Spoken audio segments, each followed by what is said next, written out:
Sabi niya, Lord, gusto ko na mag-quit, gusto na kitang kalimutan. Pero Lord, yung iyong mga salita. Malaking porsyento, hindi na kasi nagbabasa ng Biblia. O nagbabasa ng Biblia, pero hindi isinasabuhay ang salita. Kaya, examine your life. Bakit ako nanghihina? Kamusta yung devotion mo? Kamusta yung pagbabasa mo ng Biblia? Nandito ka pa talaga para kumain ng salita ng Diyos. Sabi sa Psalm 119:28, sabi niya, my light is souls. Sige meron. Natutunaw. And weeds itself away for heaviness. Ang bigat na Lord.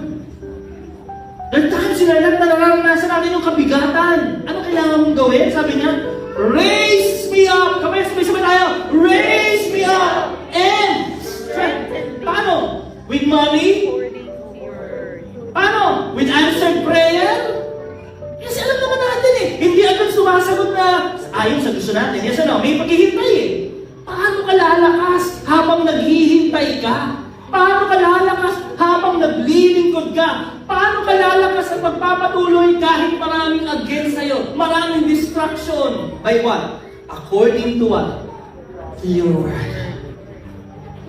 We need the word of God. Amen. Kailangan nagbabasa ng Biblia. Amen!